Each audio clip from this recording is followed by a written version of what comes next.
First of all ഒരു കാര്യം തിരുത്തുണ്ട്. ഞാൻ നിർമ്മാതാവായിട്ടും സുരാജ് വെഞ്ഞാറമൂട് സഹനിർമ്മാതാവുമായിട്ടാണ് വരുന്നത്. ആ ഒരു തിരുത്തോടു കൂടി നമുക്കിത് ഞാൻ നിർമ്മാതാവും പുള്ളി എന്റെ കൂടെ വന്ന ആളാണ്. പുള്ളിക്ക് പണി അറിയാൻ മേലാത്ത നിർമ്മാതാവ്, ഞാൻ പണി അറിയാവുന്ന നിർമ്മാതാവ്. അതാണ് വ്യത്യാസം. ലിസ്റ്റിൻ സ്റ്റീഫന്റെ ഒക്കെ ഒരു സിനിമ അല്ലെങ്കിൽ മൂപ്പരുടെ ഒരു ജീവിത കഥയൊക്കെ ആയിട്ട് ഏകദേശം സാമ്യമുള്ള ഒരു കഥാപാത്രമാണ് ഇത്. ശരിക്കും ലിസ്റ്റിൻ സ്റ്റീഫന്റെ അല്ലല്ല, അതെന്താ സംഭവിച്ചെന്ന് ചോദിച്ചു കഴിഞ്ഞാൽ പുള്ളിയുടെ ഈ വിദേശയാത്ര പോയപ്പോൾ പുള്ളിയുടെ പാസ്പോർട്ട് പലർക്കും കൊടുക്കേണ്ടി വരുമല്ലോ. അപ്പൊ യഥാർത്ഥ പ്രായം വെച്ചിട്ടാണ് മാക്സിമം റൂളുകൾ അങ്ങനെ വരുന്നത്. പക്ഷെ അത് ഏറ്റില്ല. എന്റെ പ്രായം എല്ലാവർക്കും അറിയാം. ആണോ അല്ലേ? നമുക്ക് ആ കോമഡി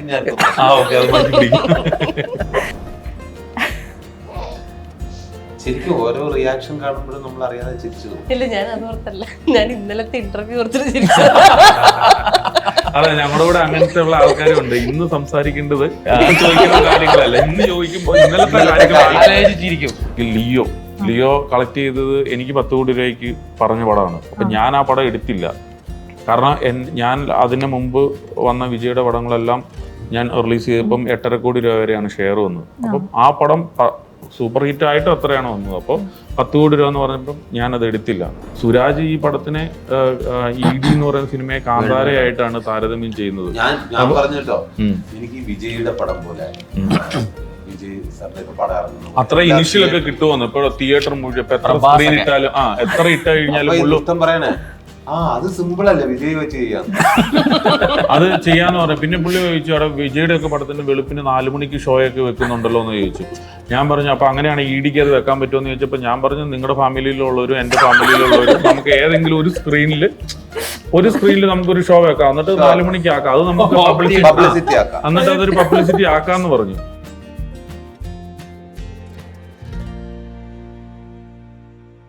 നമസ്കാരം. ഇന്ന് മീഡിയ വണ്ണോടൊപ്പം ഉള്ളത് ലിസ്റ്റിൻ സ്റ്റീഫൻ, ആമിർ പള്ളിക്കൽ, സുരാജ് ഏട്ടൻ ആൻഡ് ഗ്രേസ് ചേച്ചി. So welcome. പുതിയ സിനിമ വരികയാണ്, നിർമ്മാതാവായി കൂടെ പുതിയ വേഷത്തിലേക്ക് കടക്കുകയാണ്. അതിൻ്റെ എല്ലാ സന്തോഷത്തിലുമാണ് നമ്മളിപ്പോൾ സംസാരിച്ചുകൊണ്ടിരിക്കുന്നത്. അതേ സ്നേഹത്തിലും സന്തോഷത്തിലും ആരംഭിക്കാം. എന്താണ് EDയുടെ വിശേഷം? എങ്ങനെയാണ് EDയിലേക്ക് ഒരു നിർമ്മാതാവായി കൂടെ എത്തുന്നത്? ഒന്ന്, അതിൻ്റെ കഥയും കഥാപാത്രവും എന്നെ വല്ലാതെ സ്വാധീനിച്ചു. അതാണ് പ്രൊഡക്ഷൻ രംഗത്തേക്ക് ഇറങ്ങാം എന്ന് തീരുമാനിച്ചത്. പ്രത്യേകിച്ച് ഹ്യൂമർ ഇഷ്ടപ്പെടുന്ന ഒരാളാണ് ഞാൻ. ഇതുവരെ വരാത്തൊരു പ്രമേയമായതുകൊണ്ട് തന്നെ പുള്ളിയുടെ കഥ പറച്ചിൽ കേട്ടപ്പോൾ തന്നെ ഞാൻ ആദ്യം നന്നായിട്ടൊന്ന് ചിരിച്ചു. അപ്പോൾ വിചാരിച്ചു, ഇത് പ്രൊഡക്ഷൻ ഉണ്ടോ എന്ന് ചോദിച്ചു. ഇല്ല എന്ന് പറഞ്ഞു. പിന്നെ ചെയ്യാമെന്ന് തീരുമാനമെടുത്തു. അതിനുശേഷം സന്തോഷ് വഴി ലിസ്റ്റിൻ സ്റ്റീഫനെ ആയിട്ട് കണക്റ്റായി. അങ്ങനെ ഞങ്ങൾ രണ്ടുപേരും ചേർന്നാണ് ഈ സിനിമ നിർമ്മിക്കുന്നത്. തീരുമാനമെടുത്തത് ഇത് തന്നെയാണ്. വ്യത്യസ്തമായിട്ടുള്ള കഥ, ഇതുവരെ വരാത്ത കഥയാണ്. കഥാപാത്രം എനിക്ക് വളരെയധികം ഇഷ്ടപ്പെട്ടൊരു കഥാപാത്രമാണ്. ഡാർക്ക് ഹ്യൂമർ എന്ന് പറയുന്ന ഒരു യോണർ മലയാള സിനിമയിൽ ഒരു നൂലുമേൽ അങ്ങോട്ടും ഇങ്ങോട്ടും വീഴാവുന്ന രീതിയിൽ പ്രവർത്തിക്കുന്നതാണ്. പക്ഷെ അതേസമയം ഹിറ്റ് അടിച്ചിട്ടുള്ളതൊക്കെ ഇൻഡസ്ട്രിയൽ ഹിറ്റ് എന്നുള്ള നിലയിലേക്ക് പോയിട്ടുണ്ട്. അപ്പൊ ഈ ഒരു അങ്ങനെ പോട്ടെ, അതിന്റെ ഒരു ടെൻഷൻ ഉണ്ടായിരുന്നു എഴുതുന്ന സമയത്തും നിർമ്മിക്കുന്ന സമയത്തും ഒക്കെ? ടെൻഷൻ ഉണ്ടാവുമല്ലോ, ഇതെങ്ങനെ വരും എന്നുള്ളത്. പക്ഷെ നമ്മൾ ഓരോ സ്റ്റെപ്പും നന്നായിട്ട് എൻജോയ് ചെയ്താണ് ചെയ്തിരിക്കുന്നത്. പിന്നെ അതുകൊണ്ട് അങ്ങനെ വലിയ ടെൻഷനൊന്നുമില്ല. എന്നാൽ ഈ റിലീസിനോട് അടുക്കുമ്പോൾ എവിടെയോ ഒരു ടെൻഷൻ ഉണ്ട്. ശരിക്കും നമ്മള് അഭിനയിക്കുന്ന സമയത്തും ഇല്ലെങ്കിൽ ആ സമയത്തൊക്കെയാണ് ശരിക്കും റിയലി എൻജോയ് ചെയ്തത്. അത് പ്രേക്ഷകരും അതുപോലെ സ്വീകരിക്കും എന്നുള്ളതാണ് നമ്മുടെ വിശ്വാസം. ഇതിലെ നായികയായി കൂടെ എത്തുന്ന സമയത്ത് ഹ്യൂമർ ഹാൻഡിൽ ചെയ്യാനുള്ള ഒരു കഴിവിനെ എല്ലാവരും പ്രശംസിച്ച് കേൾക്കാറുണ്ട്. ഗ്രേസ് ആൻ്റണി എന്ന് പറയുന്ന നടിയെ തന്നെ ഹ്യൂമറിനെ എളുപ്പം ക്യാരി ചെയ്യാൻ പറ്റുന്നുണ്ട് എന്ന് പറയുന്നത്. അതേസമയം ഹ്യൂമർ വിട്ടുള്ള കഥാപാത്രങ്ങളിലേക്കും പോകുന്നുണ്ട്. ഇതൊരു ബ്രേക്കിംഗ് ആകുമെന്ന് തോന്നിയിട്ടുണ്ടോ? അത് വീണ്ടും ഹ്യൂമറിലേക്ക് തന്നെ വരുന്ന സമയത്ത് ആളുകൾക്ക് പ്രെഡിക്റ്റ് ചെയ്യാൻ പറ്റുന്ന വേഷം അത് ചെയ്യരുത് എന്നുള്ള തീരുമാനത്തിലാണോ? അല്ല, ഓരോ ക്യാരക്ടറും കേൾക്കുമ്പോൾ അതിൽ നമുക്ക് എന്ത് പുതുതായിട്ട് ചെയ്യാൻ പറ്റും എന്നുള്ളതാണ് ഏറ്റവും കൂടുതൽ ശ്രദ്ധിക്കുക. അതിൽ തമാശ ഉണ്ടെങ്കിൽ ആ ഒരു ജോണറാണ് റിപ്പീറ്റേഷൻ വരുന്നത്. ആ ക്യാരക്ടറിന് എന്തെങ്കിലും ഡിഫറൻസ് ഉണ്ടോ, അതെന്ത് നമുക്ക് ചെയ്യാൻ പറ്റും എന്നുള്ളതാണ് കൂടുതലായിട്ട് ശ്രദ്ധിക്കുക. അങ്ങനത്തെ ഒരു ചിന്ത എനിക്ക് ഇതുവരെ പോയിട്ടില്ല. ഓക്കെ. മലയാളത്തിൽ എപ്പോഴും പറയാറുണ്ട് നായികമാർ ലാക്ക് ചെയ്യുന്ന ഒരു പോയിന്റ് ഹ്യൂമർ ഹാൻഡിൽ ചെയ്യുന്നതിലാണെന്ന്. പക്ഷെ അതേസമയം നമുക്ക് ഒരുപാട് ലെജൻഡറി ആയിട്ടുള്ള ആക്ടേഴ്സ് ഉണ്ടായിട്ടുണ്ട്. അവരെല്ലാം ഹ്യൂമറിനെ നല്ല രീതിയിൽ കൈകാര്യം ചെയ്തിട്ടുണ്ട്. ആ ഒരു നിലയിലേക്ക് എപ്പോഴും ആളുകൾ ചിന്തിക്കുന്ന ഒരു ആക്ട്രസ് കൂടിയാണ്. അതൊരു ഭാരമായിട്ട് തോന്നിയിട്ടുണ്ടോ? ഭാരമല്ല, ഭാഗ്യമായിട്ട് തോന്നിയിട്ടുണ്ട്. കേൾക്കുമ്പോൾ ഒരു സുഖമുണ്ട്. കാരണം നമുക്ക് ഹ്യൂമർ ചെയ്യുമ്പോൾ കിട്ടുന്ന ഒരു കിക്ക്, അത് ഭയങ്കര, അതിന് കിട്ടുന്ന അപ്രീസിയേഷൻ അത് ഭയങ്കര എക്സ്ട്രാ സ്പെഷ്യലാണ്. കാരണം നമ്മൾ സീരിയസ് ആയിട്ട് ചെയ്യുന്നു, ആൾക്കാർ അത് ചിരി ഉണ്ടാക്കുന്നു, ഒരു നിമിഷമെങ്കിലും അവരത് എൻജോയ് ചെയ്യുന്നു, നമ്മളൊരു എൻ്റർടൈനറായി മാറുന്നു എന്ന് പറയുന്നത് അതൊരു വേറൊരു ഒരു സ്പിരിറ്റ് തന്നെയാണ്. ഈ സിനിമയിലും അങ്ങനെ തന്നെയാണ്. നമ്മളെല്ലാവരും വളരെ സീരിയസ് ആയിട്ടാണ് അപ്രോച്ച് ചെയ്തിരിക്കുന്നത്. സിറ്റുവേഷൻ വൈസ് നമ്മൾ ചിരി ഉണ്ടാവും. ആമിറിന്റെ മുന്നേ ഉള്ള സിനിമ ആയിഷ ഒരു ഡ്രാമയായിരുന്നു, അതൊരു ബയോപിക് ആയിരുന്നു. അത് അത്രയും ആളുകളെ ഇമോഷണലി ഹുക്ക് ചെയ്യുന്നൊരു സിനിമയാണ്. അവിടെ നിന്ന് നേരെ തിരിച്ച് ഒരു ഹ്യൂമറിലേക്കാണ് ഈടിയിലെത്തുന്നത്. ഇത് നേരെ തിരിക്കാനുള്ള ഒരു കാരണം അതെന്തായിരുന്നു? പ്രധാന കാരണം എന്ന് പറയുന്നത്, അതെ, ഇതിവിടെ ഇന്നലെ രാവിലെ മുതൽ വൈകുന്നേരം വരെ എന്നെ അതിലിട്ടിട്ട് ഇങ്ങനെ കറക്കിക്കൊണ്ടൊക്കെയായിരുന്നു. അപ്പോൾ അതിന്റെ ഡിസ്ട്രിബ്യൂട്ടറാണ്, ആയിഷയുടെ ഡിസ്ട്രിബ്യൂട്ടറാണ് ഇരിക്കുന്നത്.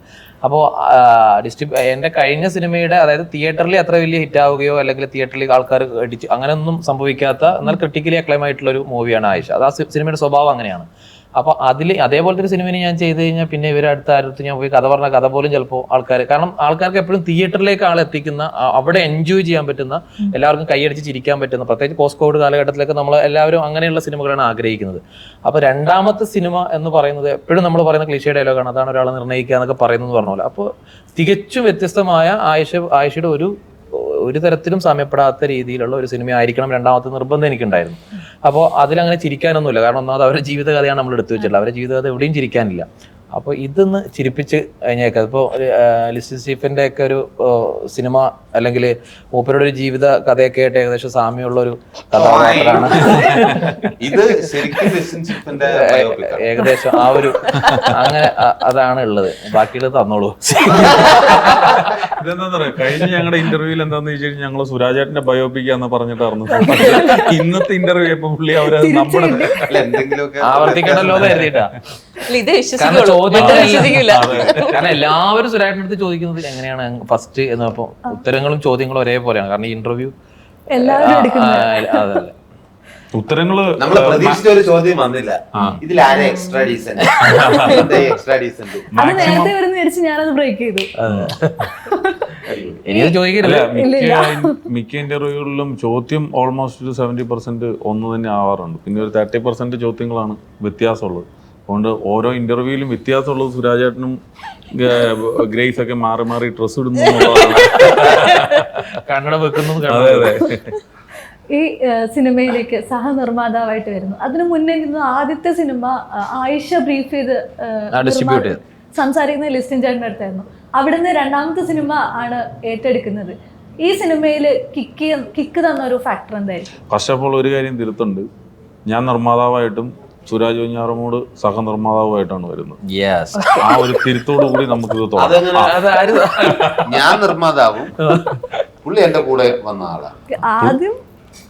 ആദ്യം ജോയിൻ പുള്ളിക്ക് പണി അറിയാൻ മേലാത്ത നിർമ്മാതാവ്, ഞാൻ പണി അറിയാവുന്ന നിർമ്മാതാവ്. അതാണ് വ്യത്യാസം. അതും എങ്ങനെ ധൈര്യം വന്നൊരു സഹനിർമ്മാതാവെന്ന് പറയല്ലേ. സുരാജേട്ടൻ നമ്മളെപ്പോഴും അഭിനേതാവ് എന്നുള്ള രീതിയിൽ ഒരുപാട് പരിചയം ഉണ്ടാവും. അതാണ് എനിക്ക് ഇഷ്ടം. അങ്ങനെ അറിയപ്പെടാണ്. നിർമ്മാതാവ് എന്നുള്ള രീതിയിൽ കൂടെ സഹനിർമ്മാതാവ് എന്നുള്ള രീതിയിൽ വരുമ്പോൾ എങ്ങനെയായിരുന്നു സുരാജേട്ടന്റെ ഇൻവോൾവ്മെന്റ് ഉണ്ടായത്? അല്ല, അങ്ങനെയല്ല, ഇതൊരു ഫ്രണ്ട്ഷിപ്പിന്റെ. എനിക്ക് തോന്നുന്നില്ല സുരാജ് ഒരു ഭയങ്കര പൈസ ഉണ്ടാക്കാൻ വേണ്ടിയിട്ട് അങ്ങനെ ഒരു നിർമ്മാതാവായിട്ടാണോ ഉള്ളത് അറിയത്തില്ല. ഇപ്പം ഓട്ടോമാറ്റിക്കലി ആസാന ആർട്ടിസ്റ്റ് അദ്ദേഹത്തിന് ഇഷ്ടംപോലെ പടങ്ങളൊക്കെ ഉള്ളൊരു, ഇപ്പം പടം ഇല്ലാത്തൊരു അഭിനേതാവല്ലല്ലോ, ഇഷ്ടംപോലെ പടങ്ങളൊക്കെ ഉണ്ട്. പിന്നെ ഒരു സബ്ജക്റ്റ് ഈവൻ കേട്ടപ്പോൾ അത് കൂടുതൽ ഒരു ഇഷ്ടം വരികയും, അപ്പം എല്ലാ സബ്ജക്റ്റ് കേൾക്കുമ്പോഴും എന്നാൽ ഇത് ഞാൻ പ്രൊഡ്യൂസ് ചെയ്യാന്ന് പറയത്തില്ലല്ലോ. അപ്പോൾ ഒരു സബ്ജക്റ്റ് കേട്ടപ്പോൾ പുള്ളിക്ക് തന്നെ അത് തോന്നി, ഇതിലൊരു രസമുണ്ട്, അപ്പോൾ ഇത് ഞാൻ പ്രൊഡ്യൂസ് ചെയ്യാൻ. അതിന്റെ ഡയറക്ടറാണെങ്കിൽ ഒരു നിർമ്മാതാവും കിട്ടാതെ ഇരിക്കുമായിരുന്നു. അപ്പൊ ഇവനതൊരു നാഷണൽ അവാർഡ് പോലെ എടുത്തു വെച്ച് ഓക്കെ ആയിക്കോട്ടെ എന്നുള്ള രീതി പറയും. പിന്നീടത് എൻ്റെ കൂടെ വർക്ക് ചെയ്യുന്ന സന്തോഷ് എന്ന് പറയുന്ന നമ്മുടെ ആളോട് പറയും. അങ്ങനെ സന്തോഷമായിട്ട് ഡിസ്കഷനിൽ വരുമ്പോൾ മാജിക് ഫ്രെയിംസുമായിട്ട് അസോസിയേറ്റ് ചെയ്യാന്നുള്ള ഒരു തീരുമാനത്തിലേക്ക് വരും. അങ്ങനെ ഞാൻ തന്നെ കഥ കേൾക്കുന്നത്. പക്ഷെ ഇതൊരു ആര് പ്രൊഡ്യൂസ് ചെയ്തെന്നല്ലല്ലോ. ഇപ്പം ഞാൻ പ്രൊഡ്യൂസ് ചെയ്താലും സുരാജ് പ്രൊഡ്യൂസ് ചെയ്താലും ഇനിയിപ്പം വേറെ ഒരു എക്സോർവൈ ഒരാൾ പ്രൊഡ്യൂസ് ചെയ്ത് കഴിഞ്ഞാലും ഈ സിനിമ ഒരു ഓടുന്ന ഒരു സിനിമയായിരിക്കും എന്നുള്ളതാണ് നമ്മുടെ ഒരു ഒരു തോന്നൽ. കാരണം ഇതിനകത്ത് അങ്ങനത്തെ ഒരു ഡിഫറെൻറ്റ് കണ്ടന്റ് ഉണ്ട്. പിന്നെ പെർഫോമൻസ് വൈസിലായിക്കോട്ടെ, അങ്ങനെ ഒരു ഓഡബിൾ മെറ്റീരിയൽസ് എല്ലാ വകയിലും ഈ സിനിമയ്ക്കകത്ത് ഉണ്ട്. മനോഹരങ്ങളായിട്ടുള്ള പാട്ടുണ്ട്. നമ്മുടെ അങ്കിത് മ്യൂസിക് ചെയ്തിരിക്കുന്ന 6 പാട്ടുണ്ട്, 2 ബിഗ് സോങ്ങും പിന്നെ ഒരു 4 മുഴുനീള സോങ്സ്. അതില് പ്രൊമോ സോങ് വന്നത് തന്നെ ഇപ്പം ഹിറ്റ് ആയിക്കൊണ്ടിരിക്കുകയാണ്. അതിൽ തന്നെ ഒരു വ്യത്യസ്തമായിട്ടുള്ള ഗെറ്റപ്പിലാണ് എല്ലാവരും എത്തുന്നത്. എനിക്ക് തോന്നുന്നു അത് പ്രൊമോ ആയതുകൊണ്ട് തന്നെ വ്യത്യസ്തമായിട്ട് പിടിച്ചായിരിക്കും. അല്ല, അത് ഇവരുടെ ആവശ്യപ്രകാരം അത് ചെയ്ത. കാരണം ഇവർക്കൊക്കെ അങ്ങനത്തെ ഡ്രസ്സ് ഇട്ട് അഭിനയിക്കാൻ ഒരു പടവും കിട്ടുന്നില്ല. അപ്പൊ ഒരു പടത്തില് അതിന്റെ ഒരു പാട്ടെങ്കിലും അങ്ങനെ ഇട്ട് തരാൻ വേണ്ടിയിട്ട് പറഞ്ഞപ്പോ അങ്ങനെ ചെയ്തു കൊടുത്തതാണ്. നമ്മളത് സ്പോൺസർ പ്രോഗ്രാമാണ്. പിള്ളേരുടെ ആഗ്രഹമല്ലേ. അല്ലെങ്കിൽ സുധീറേട്ടനെയൊക്കെ കണ്ടിട്ടുണ്ടോ? ഏതെങ്കിലും ഒരു പടത്തിൽ കാണാൻ പറ്റുമോ? പുള്ളി അതുകൊണ്ട് കുറെ ഫോട്ടോസ് എടുത്തിട്ട് പുള്ളി ഒരു ആൽബം ആക്കിയിട്ട് വീട്ടിലേക്ക് ഇത് കൊടുത്തു വിട്ടിട്ടുണ്ട്. ഞങ്ങളെയൊക്കെ പള്ളിയിൽ കുർബാനയൊക്കെ തീർന്നു കഴിഞ്ഞിട്ട് ലാസ്റ്റ് ഒരു സെന്റൻസ് ഉണ്ട്, ഇനി ഒരു ബലി അർപ്പിക്കാൻ വരുമോ ഇല്ലയോ എന്ന് അറിഞ്ഞുകൂടാ എന്ന് പറഞ്ഞാലേ സുധീറേട്ടൻ, നീ ഇതൊക്കെ പാന്റും ഷർട്ടും കണ്ണാടിയൊക്കെ വെക്കാൻ പറ്റുമോ ഇല്ലയോ എന്ന് എനിക്ക് അറിഞ്ഞുകൂടാ, അതുകൊണ്ടിട്ട് ഇത് ഇരിക്കട്ടെ. അങ്ങനെ അവിടെയും കിട്ടി. പക്ഷേ ഇതിൽ ഒരുപാട് കഥാപാത്രങ്ങൾ വരുന്ന ഈ ആളുകളെല്ലാവരും വളരെ ഫെമിലിയർ ആണ്. ഇവരെല്ലാവരും കോമഡി ഈസി ആയിട്ട് ഹാൻഡിൽ ചെയ്തതും നമ്മൾ കണ്ടിട്ടുണ്ട്. ഇപ്പം റാഫി സാർ മുതൽ ഇപ്പം എല്ലാവരാണെങ്കിലും, ഇപ്പം ഷാമിയ പുതുമുഖമായിട്ട് വന്ന ആളാണ്, ആൾക്ക് വരെ ഈസി ആയിട്ട് കോമഡി കൈകാര്യം ചെയ്യാൻ പറ്റുമെന്നുള്ള രീതിയിൽ ആളുകൾക്ക് ഒരു ഓൾറെഡി അവർക്കൊരു ഇമേജ് ഉണ്ട്. അപ്പം ഇവരെല്ലാവരും കൂടെ ഒരു സെറ്റിലെത്തുമ്പോൾ സ്വാഭാവികമായിട്ടും അവിടെ ഉണ്ടാകുന്ന ഫൺ വിൽ ബി ഡബിൾ അല്ലേ. അപ്പം ആ ഒരു ജേർണി എല്ലാവരും കൂടെ ഉള്ള, ഹൗ വാസ് ദാറ്റ്? അതായത് സിനിമയുടെ സ്വഭാവം ഇതില് ശരിക്കും പെർഫോമൻസ് വേണം നല്ല. അങ്ങനെയാണ് കറക്റ്റ് എല്ലാവരും പിക്ക് ചെയ്തത്. ഒരു ചെറിയ ക്യാരക്ടർ ചെയ്യുന്ന ആളായ, ഇപ്പൊ നേരത്തെ പറഞ്ഞ പോലെ ഡാർക്ക് ഹ്യൂമർ സബ്ജക്ട് എന്ന് പറയുന്ന സമയത്ത് നമ്മൾ ചെയ്യുന്ന സീനുകൾ, ഓരോ സീന് കഴിഞ്ഞിട്ടും നമ്മൾ തന്നെ നമുക്ക് ചിരി വരുന്ന കോലത്തിലാണ് ആ സീനുകളുടെ എല്ലാം പ്ലേസ്മെന്റ് കിടക്കുന്നുള്ളത്. അപ്പൊ അത് ഇങ്ങനെ വെർബലി അല്ലെങ്കിൽ സിറ്റുവേഷണൽ കോമഡികളാണ് കൂടുതൽ വരുന്നുള്ളത്. അപ്പോൾ ആ സിറ്റുവേഷണൽ കോമഡി എന്ന് പറയുന്നത് ക്യാരി ചെയ്യണമെങ്കിൽ പറയുന്ന ആൾ അത്രയും സീരിയസ് ആയിട്ടായിരിക്കും പറയാം. നമുക്ക് ആ സിറ്റുവേഷൻ വെച്ചിട്ടാണല്ലോ ചിരി വരേണ്ടത്. അപ്പോൾ അയാൾ ചിരിക്കാതിരിക്കും, അയാൾക്ക് അതിന് തൊട്ട് മുമ്പുള്ളതും ബിഫോർ ആഫ്റ്റർ എന്തൊക്കെയാണ് സംഭവിക്കുന്നത്, അപ്പോൾ അങ്ങനെ ക്യാരി ചെയ്യാൻ പറ്റുന്ന അത്രയും കോമഡി എടുക്കാൻ പറ്റുന്ന എല്ലാ, പ്രത്യേകിച്ച് പറയേണ്ടതില്ല ആർട്ടിസ്റ്റുകളെ കുറിച്ച്, അതെല്ലാം ഭയങ്കര രസമുള്ള അനുഭവമായിരുന്നു. ഗ്രേസ് എങ്ങനെയായിരുന്നു? അതായത് ഒരുപാട് എക്സ്പീരിയൻസ്ഡ് ആയിട്ടുള്ള ആക്ടേഴ്സാണ് വരുന്നത്, അവരുടെ കൂടെയുള്ള അതിലൊരു നല്ല രീതിയിലുള്ള ഒരു കൊടുക്കൽ വാങ്ങൽ എന്തായാലും സ്വാഭാവികമായിട്ട് അവിടെ ഉണ്ടായിട്ടുണ്ടാവും. എങ്ങനെയാണ് ഇഡിയുടെ പിന്നാമ്പുറം തന്നിട്ടുള്ള ഒരു എക്സ്പീരിയൻസ്? ശരിക്കും ഓരോ റിയാക്ഷൻ കാണുമ്പോഴും നമ്മൾ അറിയാതെ ചിരിച്ചു. ഇല്ല, ഞാൻ അതോർത്തല്ല, ഞാൻ ഇന്നലത്തെ ഇന്റർവ്യൂ ഓർത്തിട്ട് ചിരിച്ചു. അതെ, ഞങ്ങളുടെ കൂടെ അങ്ങനത്തെ ഉള്ള ആൾക്കാരും ഉണ്ട്. ഇന്ന് സംസാരിക്കേണ്ടത് ചോദിക്കുന്ന കാര്യങ്ങളല്ല, ഇന്ന് ചോദിക്കുമ്പോൾ ഇന്നലത്തെ കാര്യങ്ങൾ ചിരിക്കും. അപ്പൊ അങ്ങനെ സമയം കളയാന്നുള്ളത് പ്രത്യേകത. അറിയില്ല. ഒരു സൈഡിൽ നിന്ന് തുടങ്ങുവാണെങ്കിൽ ലിസ്റ്റിന്റെ കൂടെ ഞാൻ ആദ്യമായിട്ടാണ് വർക്ക് ചെയ്യുന്നത്. എനിക്ക് വല്ലാത്തൊരു അനുഭവമായിരുന്നു. അമീർക്കയുടെ കൂടെ ഞാൻ വർക്ക് ചെയ്തിട്ടുണ്ട് ഹലാൽ ലവ് സ്റ്റോറിയിൽ. അതിൽ ഡയറക്ഷൻ ടീമിലുണ്ടായിരുന്നു ഇക്ക. സുരാജേന്റെ കൂടെ നാഗേന്ദ്രൻസ് വർക്ക് ചെയ്തു. പിന്നെ ഷ്യാമിൻ്റെ കൂടെയൊക്കെ ആദ്യമായിട്ടാണ് വർക്ക് ചെയ്യുന്നത്. ഭയങ്കര ഫണ്ണായിരുന്നു. നമ്മളിത് ഹ്യൂമർ ഒരു പശ്ചാത്തലം ആകുമ്പോഴത്തേക്കും നമ്മൾ നമ്മുടെ ക്യാരക്ടറിനെ ഭയങ്കര സംഭവമാക്കി അങ്ങനെയല്ല, നമ്മുടെ കൂടെയുള്ള ക്യാരക്ടറിനെയും അതിൻ്റെ ഒരു ഒഴുക്കും നമ്മുടെ ക്യാരക്ടറിനെ ബിൽഡ് ചെയ്യാൻ ഭയങ്കരമായിട്ട് ഹെൽപ്പ് ചെയ്യും. ഒരു കൊടുക്കൽ വാങ്ങൽ വളരെ കാര്യമായിട്ട് തന്നെ ഈ സിനിമയിൽ ഉണ്ടായിരുന്നു. അത് നല്ലൊരു കൊളാബറേഷൻ തന്നെയായിരുന്നു ഇതിനകത്ത്. സുരാജ് ചേട്ടൻ മുന്നേ പറഞ്ഞിട്ടുണ്ട്, ഈ അച്ഛൻ വേഷങ്ങൾ ആവർത്തിക്കുന്നുണ്ട്, ഒന്ന് ശ്രദ്ധിക്കണം, അല്ലെങ്കിൽ നെടുമുടി ചേട്ടൻ മാസം തോറുള്ള ഫീസൊക്കെ ആരും അല്ല ഇങ്ങനെ പൈസ കൊടുക്കണമെന്ന് പിള്ളേർക്ക് സ്കൂളിലൊക്കെ എന്തോരാണെന്നറിയാം. അതെ, അത് ഞാൻ എഗ്രി ചെയ്യുന്നു. അല്ലല്ല, അതെന്താ സംഭവിച്ചെന്ന് ചോദിച്ചു കഴിഞ്ഞാൽ പുള്ളിയുടെ ഈ വിദേശയാത്ര പോയപ്പോൾ പുള്ളിയുടെ പാസ്പോർട്ട് പലർക്കും കൊടുക്കേണ്ടി വരുമല്ലോ. അപ്പൊ യഥാർത്ഥ പ്രായം വെച്ചിട്ടാണ് മാക്സിമം റൂളുകൾ അങ്ങനെ വരുന്നത്. പക്ഷെ അത് ഏറ്റില്ല. എന്റെ പ്രായം എല്ലാവർക്കും അറിയാം. ആണോ? അല്ലേ, നമുക്ക് ആ കോമഡി ഇല്ല, ഇങ്ങനെ ഒരു ഉപദേശം മമ്മൂക്ക മുന്നേ തന്നിട്ടുണ്ട് എന്ന് പറഞ്ഞിട്ടുണ്ട്. അപ്പം അതിനുശേഷമാണെങ്കിൽ ഈ അച്ഛൻ കഥാപാത്രങ്ങളെ വിട്ടേന്ന് ഇപ്പം മകനായിട്ട് വരുന്നു, പല ഇപ്പം അഡിയോ സമീകോയില് വേറെ തരത്തിലുള്ള ഒരു മനുഷ്യനായിട്ട്, എന്നാൽ അവിടെ ഒരു നല്ല ഇമോഷൻ കൺവേ ആവുന്നുണ്ട്. ഈ ഒരു ബ്രേക്കിംഗ് മനഃപൂർവ്വം എടുത്തതാണോ? ഇല്ല, അതൊക്കെല്ലാം സംഭവിച്ചതാണ്, മനഃപൂർവ്വം ഒന്നുമല്ല. എനിക്ക് ഹ്യൂമർ ചെയ്യാൻ ഇഷ്ടമാണ്. അപ്പോൾ ഹ്യൂമർ കഥാപാത്രം വന്ന് അത് ചെയ്തു. പിന്നെ അച്ഛൻ കഥാപാത്രം അങ്ങനെ നമുക്ക് പറഞ്ഞത് കറക്റ്റാണ്. നമ്മൾ ഒരെണ്ണം ചെയ്യുമ്പോൾ അതിനെ ചൂട് പിടിച്ച് ഒരുപാട് അച്ഛൻ കഥാപാത്രങ്ങൾ വരും. പരമാവധി ഒന്നിൽ നിന്നും മറ്റൊന്നിലേക്ക് പോകുമ്പോൾ ഒരു ഇതിൽ ചെയ്ത ഒന്നും അതിൽ വരാതിരിക്കാൻ ഒരു ശ്രദ്ധ കൊടുക്കാറുണ്ട്. അങ്ങനെ ഇത് ഇപ്പോൾ ആൻഡ്രോയിഡ് കുഞ്ഞപ്പനിൽ ഉള്ള ആളല്ല, വേറൊരു ഇതില്ല. അതിൽ ബോഡി ലാംഗ്വേജിലും സംസാര രീതിയിലെല്ലാം തെക്ക് വടക്കില് ഭയങ്കര വേറൊരു പരിപാടി പഠിച്ചിരിക്കുന്നത്. ഭയങ്കര ആ ഒരു ഓട്ടം ഒക്കെ ഉണ്ടല്ലോ, ജോഗിങ്ങിന് പോകുന്നതൊക്കെ വന്നപ്പോഴും എൻറ്റയർലി ഡിഫറെന്റ് ആയിട്ടുള്ള ഒരു ആളായിട്ടാണ് വരുന്നത്. ഈ ഒരു വൈവിധ്യം കൊണ്ടുവരാൻ സാധിക്കുന്നു എന്നുള്ളതിൽ അതൊരു ബ്ലെസ്സിങ് കൂടിയല്ലേ ആസ് ആൻ ആക്ടർ? തീർച്ചയായിട്ടും. മുറയിലെ നല്ല ഇതായിരുന്നു, ഒരു നല്ല ഡിഫറെന്റ് ആയിട്ടുള്ള അല്ലേ? അങ്ങനത്തെ റോള് ചെയ്തിട്ടുണ്ടോ? ഇല്ലല്ലോ. ഇല്ല, ഫസ്റ്റാ. അല്ലല്ല, സീരിയസ്ലി മുറ കണ്ടിരുന്നോ? കണ്ടിരുന്നു. ഒരു വില്ലൻ ഷെയ്ഡാണ്, വില്ലനാണ്. പഴയ കഥാപാത്രങ്ങൾ വീണ്ടും വരുന്നില്ല എന്നുള്ള ചോദ്യം എപ്പോഴും ചോദിക്കാറുണ്ട്. ഇപ്പം ദാമുവിന്റെ കഥാപാത്രമാണെങ്കിൽ പോലും ഇതൊക്കെ എങ്ങനെയാണ് വീണ്ടും വരുന്നില്ലേ, ഇതിനെ വീണ്ടും കൊണ്ടുവരാൻ സാധിക്കുമോ എന്നുള്ളത് ചെയ്ത് കഴിഞ്ഞില്ലേ. അതിന് സെക്കൻഡ് പാർട്ട് എടുക്കാനായിട്ട് ഒരുപാട് പേര് ട്രൈ ചെയ്യുന്നുണ്ട്. അത് സംഭവിക്കട്ടെ എന്ന് ഞാനും പ്രാർത്ഥിക്കുന്നു. കാരണം ഒരു ആ സിനിമയിൽ ഒരു ക്യാരക്ടർ മാത്രമായിരുന്നു. അപ്പൊ ആ ക്യാരക്ടർ ഒന്നുകൂടെ അവർ എടുത്ത് ചെയ്യാനുള്ള ധൈര്യം അവർക്കുണ്ടെങ്കിൽ പെർഫോം ചെയ്യാൻ ഞാൻ റെഡിയാണ്. അതിന് രണ്ടുപേര് ശ്രമിക്കണം, സംവിധായകനും തിരക്കഥാകൃത്തും. എന്തായാലും അതിന്റെ പണിപ്പുരയിലൊക്കെ ഇരിക്കുന്നുണ്ട്. ഓക്കെ ആണെങ്കിൽ ഉടനെ അത് സംഭവിക്കും. ഓക്കെ. ഇപ്പം മലയാള സിനിമയെ സംബന്ധിച്ചിടത്തോളം ഇപ്പം ഇന്ത്യ മുഴുവൻ ഉറ്റുനോക്കുന്ന ഒരു ഇൻഡസ്ട്രി എന്ന് എപ്പോഴും പറയാറുണ്ട്. അത്രയും റിച്ച് ആയിട്ടുള്ള കണ്ടന്റ് വരുന്നുണ്ട്. ഇപ്പം ഇവിടെ വരുന്ന ബിഗ് ബഡ്ജറ്റ് സിനിമകൾ അതല്ലെങ്കിൽ താരങ്ങളെ നോക്കിപ്പോലും അല്ല ആളുകൾ ഇപ്പം അതിനെ ജഡ്ജ് ചെയ്യുന്നത്. അപ്പം അത്രയും ഒരു ശ്രദ്ധ മലയാളം ഇൻഡസ്ട്രിക്ക് കിട്ടിക്കൊണ്ടിരിക്കുകയാണല്ലോ. അത് പുതിയ സിനിമകൾ തിരഞ്ഞെടുക്കാൻ അല്ലെങ്കിൽ വലിയ ബഡ്ജറ്റിൽ സിനിമകൾ ചെയ്യാനായിട്ട് പ്രേരിപ്പിക്കുന്ന ഒരു ഘടകം കൂടിയല്ലേ? ഈ ഒരു വളർച്ചേനെ എങ്ങനെയാ കാണുന്നത്? ഈ വലിയ പടങ്ങൾ ഇപ്പോൾ അവിടെയുള്ള പടങ്ങൾ ഇപ്പോൾ റിലീസിന് മുമ്പ് തന്നെ 1000 കോടി എന്ന് പറഞ്ഞാൽ നമ്മളൊക്കെ വിശ്വസിക്കും. ഇവിടെ ഒരു പടം എടുത്തിട്ട് 1000 കോടി എന്ന് പറഞ്ഞാൽ അല്ലല്ല, അവിടെ എന്താന്ന് വെച്ചാൽ ഈ 1000 കോടി എന്ന് പറയുന്നത് ഇപ്പം അവർക്ക് ഈസിയാന്ന് എങ്ങനെയാണ്? ഇപ്പൊ വിജയ് വാങ്ങുന്ന ശമ്പളം 200 കോടി രൂപയാണ്, മനസ്സിലായോ? അപ്പം നമ്മുടെ ഇവിടുത്തെ ഏറ്റവും വലിയൊരു ആർട്ടിസ്റ്റ് വാങ്ങുന്ന ശമ്പളം എന്ന് പറയുന്നത് അതിന്റെ പകുതിയുടെ മനസ്സിലായോ? അപ്പം അവിടുത്തെ ഒരു ഓവർസീസ് ബിസിനസ് എന്ന് പറയുന്നത് ഇപ്പോൾ ഒരു വിജയുടെ ഒരു പടം 100 കോടി രൂപ 75 കോടി രൂപയ്ക്ക് ഓവർസീസ് നടക്കും.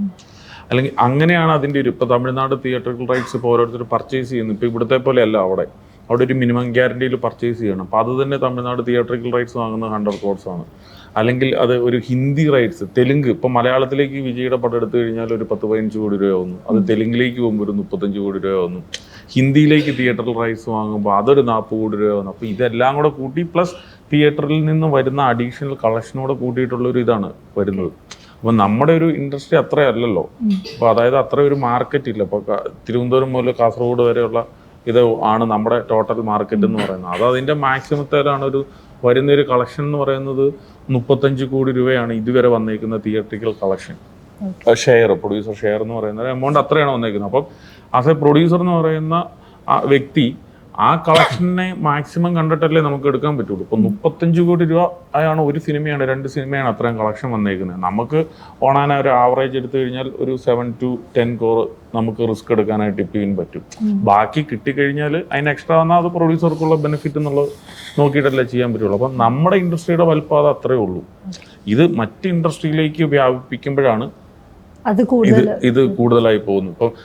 ഇപ്പം നമ്മളെക്കാളും ചെറിയ ഇൻഡസ്ട്രി ആയിരുന്നു ആക്ച്വലി കന്നഡ ഇൻഡസ്ട്രി. അപ്പോൾ ആ KGF എന്ന് പറയുന്ന ഒറ്റ പടമാണ് അതിനെ ഒരു വലുതാക്കിയത്. അത് കഴിഞ്ഞിട്ട് കാന്താര എന്ന് പറയുന്ന ഒരു പടം 15 കോടി രൂപ താഴെ എടുത്തൊരു സിനിമയാണ്. 250 കോടി രൂപ കളക്റ്റായി, അതിൽ കൂടുതൽ കളക്റ്റായി. എല്ലാ ഇൻഡസ്ട്രിയിലും പടം ഒരേപോലെ പെർഫോം ചെയ്തു. കാന്താര നമ്മൾ റിലീസ് ചെയ്തത് വെറും 4 സ്ക്രീനാണ് കേരളത്തിൽ റിലീസ് ചെയ്തത്. 4 സ്ക്രീൻ പിന്നീട് അത് 400 സ്ക്രീനായി മാറി. കാന്താര എന്ന് പറഞ്ഞു കഴിഞ്ഞപ്പോൾ തന്നെ ആർക്കും അറിയാൻ മേലാത്ത ഒരു ഇതായിരുന്നു. ആർട്ടിസ്റ്റ് ആയിക്കോട്ടെ മജോറിറ്റി ആളുകൾക്ക് അറിയത്തില്ലായിരുന്നു. സ്ക്രീൻ ഒരു കന്നഡ പടം എന്നുള്ളൊരു രീതിയിലാണ് കണ്ടുകൊണ്ടിട്ടിരുന്നത്. പിന്നെ അപ്പം ഭാഷാ ഭേദമന്യേ ആ പടം എല്ലാ ഇൻഡസ്ട്രിയിലും വർക്ക് ചെയ്തു. അങ്ങനെയാണ് അതൊരു 300-400 കോടി രൂപയിലേക്ക് വർക്കായത്. 15 കോടി രൂപയ്ക്ക് എടുത്തൊരു പടം. അപ്പോൾ ആ സ്വാഭാവികമായിട്ടും ആ ഇൻഡസ്ട്രി വലുതായി. ആ ഇൻഡസ്ട്രീനെ നോട്ട് ചെയ്യാൻ വേണ്ടിയിട്ട് തുടങ്ങി. ആ ഇൻഡസ്ട്രിയിലെ വലിയതായിട്ട് വരുന്ന പടങ്ങളെല്ലാം അവിടുത്തെ ഡയറക്ടർ ആയിക്കോട്ടെ, സലാറിൻ്റെ ഡയറക്ടർ അല്ലെ KGF ഡയറക്ടർ തന്നെയാണ് സലാറിൻ്റെ ഡയറക്ടർ. അപ്പം ആ ഡയറക്ടർ അടുത്ത ഇൻഡസ്ട്രിയിലേക്ക് പിച്ച് ചെയ്യാൻ തുടങ്ങി. അപ്പോൾ കന്നഡയിലെ ആർട്ടിസ്റ്റിനെ യൂസ് ചെയ്യാൻ തുടങ്ങി, തെലുങ്കിലെ ആർട്ടിസ്റ്റിനെ യൂസ് ചെയ്യാൻ തുടങ്ങി, മലയാളത്തിലെ ആർട്ടിസ്റ്റിനെ യൂസ് ചെയ്യാൻ തുടങ്ങി. അപ്പോൾ അങ്ങനെയാണ് ഇപ്പം നമ്മുടെ ഇപ്പോൾ ഇവിടെയുള്ള പൃഥ്വിരാജ് ഇപ്പം വിചാരിക്കുകയാണെങ്കിൽ ഇപ്പോൾ ഒരു മലയാളത്തിൽ നിന്നൊരു ആർട്ടിസ്റ്റ്, തെലുങ്കിൽ നിന്നൊരു ആർട്ടിസ്റ്റ്, ഇപ്പോൾ ഈവൻ കന്നഡയിൽ നിന്നൊരു ആർട്ടിസ്റ്റ്, ഹിന്ദിയിൽ നിന്ന് അങ്ങനെയൊക്കെ ഇട്ട് കഴിഞ്ഞ് കഴിഞ്ഞാൽ നമ്മുടെ ഇൻഡസ്ട്രി വളരാനായിട്ട് സമ്മതിക്കും. പക്ഷേ അതിനുള്ളൊരു ബഡ്ജറ്റ്, നമ്മുടെ ഒരു മെയിൻ കൺസേൺ അതാണ്. ഒരു ബഡ്ജറ്റാണ് നമ്മുടെ മെയിൻ കൺസേൺ. നമ്മളിത് മലയാളം പടമായിട്ട് പിച്ച് ചെയ്യുമ്പം അതിൻ്റെ ഒരു വയബിലിറ്റി എന്ന് പറയുന്നത് ഇത്രയേ ഉള്ളൂ. എന്തൊക്കെ പറഞ്ഞാലും നേരെ മറിച്ച് ഇത് തമിഴിൽ തെലുങ്കിന്നോ പോയി പിച്ച് ചെയ്യുകയാണെങ്കിൽ അതിന്റെ ഒരു ബിസിനസ് ലെവൽ എന്ന് പറയുന്നത് വേറെയാണ്. അപ്പം സുരാജ് ഈ പടത്തിനെ ED എന്ന് പറയുന്ന സിനിമയെ കാന്താരയായിട്ടാണ് താരതമ്യം ചെയ്യുന്നത്. ഞാൻ പറഞ്ഞിട്ടോ, എനിക്ക് വിജയുടെ പടം പോലെ വിജയ് സാറിന്റെ പടം ഇറങ്ങുന്നു അത്ര ഇനിഷ്യലൊക്കെ കിട്ടുമെന്ന്. ഇപ്പൊ തിയേറ്റർ മുഴുവൻ എത്ര സ്ക്രീൻ ഇട്ടാലും എത്ര ഇട്ട് കഴിഞ്ഞാലും ഇഷ്ടം പറയണേ അത് സിമ്പിൾ അല്ലേ വിജയ് വെച്ച് ചെയ്യാം, അത് ചെയ്യാന്ന് പറഞ്ഞു. പിന്നെ പുള്ളി ചോദിച്ചു, അവിടെ വിജയുടെ ഒക്കെ പടത്തിന് വെളുപ്പിന് 4 മണിക്ക് ഷോ ഒക്കെ വെക്കുന്നുണ്ടല്ലോ എന്ന് ചോദിച്ചു. ഞാൻ പറഞ്ഞു അപ്പൊ അങ്ങനെയാണ് EDക്ക് അത് വെക്കാൻ പറ്റുമോ എന്ന് ചോദിച്ചപ്പോൾ ഞാൻ പറഞ്ഞു നിങ്ങളുടെ ഫാമിലിയിലുള്ളവരും എൻ്റെ ഫാമിലിയിലുള്ളവരും നമുക്ക് ഏതെങ്കിലും ഒരു സ്ക്രീനിൽ നമുക്കൊരു ഷോ വെക്കാം, എന്നിട്ട് 4 മണിക്ക് ആക്കാം, അത് നമുക്ക് പബ്ലിസിറ്റി ആക്കാം, എന്നിട്ട് അതൊരു പബ്ലിസിറ്റി ആക്കാന്ന് പറഞ്ഞു. അപ്പൊ അതിനെപ്പറ്റി പുള്ളി ആലോചിക്കുകയാണ്. 4 മണിക്ക് ഷോ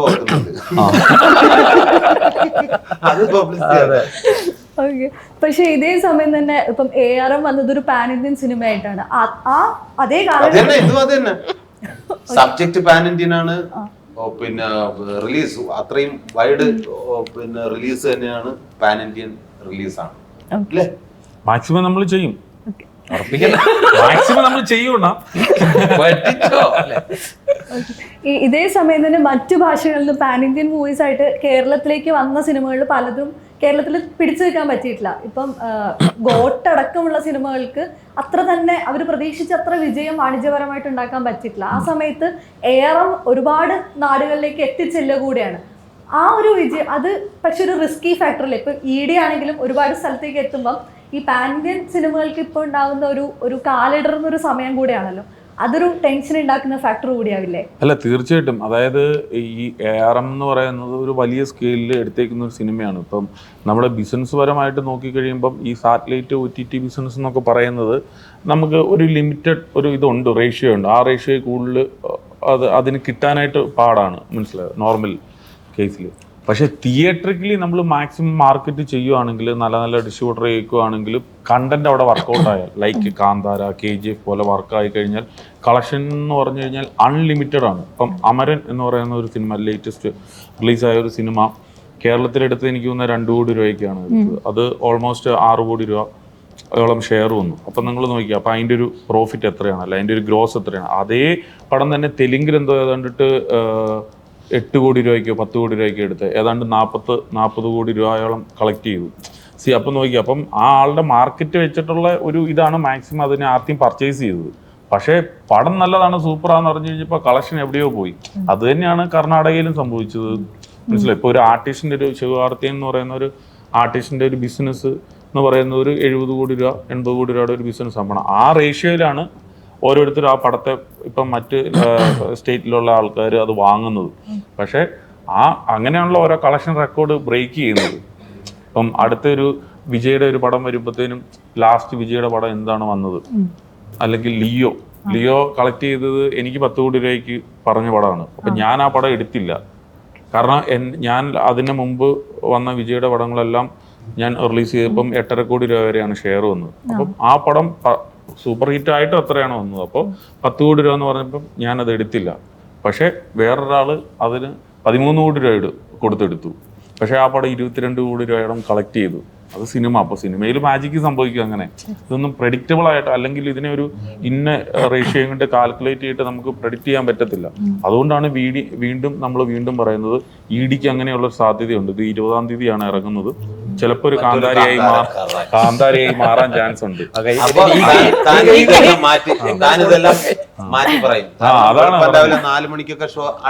ചെറിയൊരു കാന്താരി മുളക് മതി, അത് എരിഞ്ഞങ്ങ് തുടങ്ങിയാലുണ്ടല്ലോ 4 മണിക്ക്. ഈ സിനിമയുടെ ഓഡിയോ ലോഞ്ചിന് ഒരുപാട് ആളുകളാണ് എത്തിയത്. ഇപ്പൊ സിനിമ ഇൻഡസ്ട്രിയിൽ നിന്ന് തന്നെയുള്ള പ്രമുഖരായിട്ടുള്ള വ്യക്തികൾ ഒരുപാട് പേര് വരുന്നു. അപ്പം അവരെയൊക്കെ ചേർത്ത് നിർത്തുന്ന ഒരു ഫാക്ടർ എന്ന് പറയുന്നത് നിങ്ങളുടെ ഒരു കൂട്ടുകെട്ട് കൂടെയാണല്ലോ. അപ്പം സിനിമയ്ക്ക് അകത്ത് നിന്ന് തന്നെ ഉണ്ടാകുന്ന സൗഹൃദങ്ങളും കൂടെയുള്ള യാത്രകളും ചേർത്ത് നിർത്തലുകളുമാണ്. ഇത് ഈ സിനിമയാക്കി മാറ്റുന്നതിൽ എത്രത്തോളം പങ്കുവച്ചിട്ടുണ്ട്? അതായത് സുഹൃത്തുക്കളാണ്. നമ്മൾ ഒരുപാട് സിനിമകളിൽ ഒരുമിച്ച് വർക്ക് ചെയ്തിട്ടുണ്ട്. അപ്പോൾ ആ സുഹൃത്ത് ബന്ധം വെച്ചിട്ട് നമ്മൾ വിളിക്കുമ്പോൾ വരുന്നവർക്ക് നമ്മളോടുള്ള ഇഷ്ടം കൊണ്ടാണ്. അപ്പോൾ നല്ലൊരു നമ്മൾ ആദ്യമായിട്ടൊരു സംരംഭത്തിന് ഇറങ്ങുന്നതാണ്. അപ്പോൾ അതിന് വന്നിട്ട് അനുഗ്രഹിക്കുക, ആശീർവദിക്കുക എന്നൊക്കെ പറയുന്നത് വലിയ സന്തോഷമുള്ള കാര്യമാണ്. അവർ എല്ലാവരും വിളിച്ച എല്ലാവരും എത്തി എന്നുള്ളതാണ് ഏറ്റവും വലിയ സന്തോഷം. ഈ രണ്ടാമത്തെ ചിത്രം തിയേറ്ററുകളിലേക്ക് എത്താണ്. അത് എൻറ്റയർലി ഡിഫറെൻ്റ് ആയിട്ട് കൂടെ കൊടുക്കുന്നു, ഡിഫറെൻ്റ് ഓഡിയൻസിനെ അത് ടാർഗറ്റ് ചെയ്യാൻ ശ്രമിക്കുന്നു. അപ്പം ഇത് റിലീസിലേക്ക് എത്തുന്ന സമയത്ത് ഉണ്ടാകുന്ന ഒരു വൈകാരികതയും ഉണ്ടാവും, അതേ സമയത്തുള്ള ഒരു നെർവസ്നെസ്സും എല്ലാം കൂടെ ചേർന്നൊരു അവസ്ഥയുണ്ടാവും. അതിനെ വാക്കുകളിലൂടെ ഇപ്പം കൺവേ ചെയ്യാൻ പറ്റുന്നു? എനിക്ക് ഇപ്പം അങ്ങനെയൊന്നും ഇല്ല.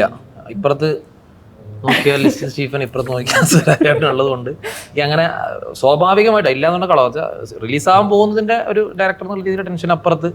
കാരണം നമുക്ക് ഈ സിനിമ ഏറ്റവും നല്ല രീതിയിൽ പ്ലേസ് ചെയ്യാനും മാർക്കറ്റ് ചെയ്യാനും പറ്റുന്ന ഒരു കൈകളിലാണ് ഇപ്പോൾ ഇതുള്ളത്.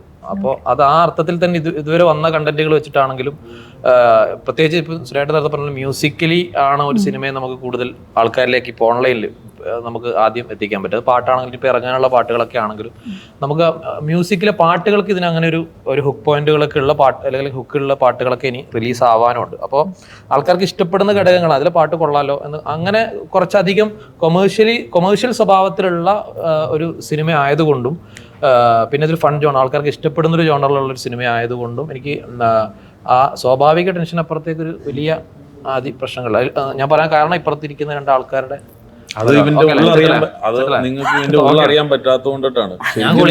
ശരിക്കും നീറുകയാണ്. ഇതെങ്ങനെ ഓടിയില്ല എങ്കിൽ ഒരുപാട് വർഷം നടക്കണം അടുത്ത പ്രോജക്റ്റിന്. പറഞ്ഞു മനസ്സിലായോ? എന്നിട്ട് എല്ലാ ഇങ്ങോട്ട് തന്നെ വരും. അതുകൊണ്ട് സർവത്ര കൂടോത്തരവും വെച്ചിട്ടുണ്ട് പറ്റുന്നത് അത്രയും. അതെ. ഗ്രേസ് എന്താണ് ഇഡിയിൽ നിന്നും എക്സ്പെക്ട് ചെയ്യുന്നത്? ഇതൊക്കെ തന്നെ. ഇനി ഈ പടം എന്തോരം ഓടിയാലും പ്രത്യേകിച്ച് പുള്ളിക്കാരിക്ക് പ്രത്യേകിച്ചൊന്നും സംഭവിക്കാനില്ലല്ലോ. അതുകൊണ്ടിട്ട് എന്താന്ന് വെച്ചാൽ അതാ പറഞ്ഞത് ഇത്രയൊക്കെ തന്നെ ഉള്ളത്. ഇനി 20-ാം തീയതി കഴിഞ്ഞിട്ട് നോക്കാം. 20-ാം തീയതി കഴിഞ്ഞിട്ട് ബാക്കി നോക്കാം. ഓക്കെ. അപ്പം ഇഡി കാന്താരയല്ല, കാന്താരയുടെ മുകളിൽ ഇഡി എന്ന് തന്നെ അറിയപ്പെട്ടെ, ഇന്ത്യ മുഴുവനും ഈ ലോകം മുഴുവനും അറിയപ്പെടട്ടെ. നല്ല നല്ല പ്രോജക്റ്റുകൾ നമ്മുടെ മലയാള സിനിമയ്ക്ക് വരട്ടെ. മലയാള സിനിമ ഇഡി ഉള്ളയിടത്തേക്ക് എല്ലാം ഇഡി എത്തിച്ചേരട്ടെ. ഇനി ഇഡിയെ കണ്ടിട്ടില്ലാത്തവര് ടിക്കറ്റ് എടുത്ത് ഓക്കെ. അപ്പൊ thank you so much. Thank you for the time.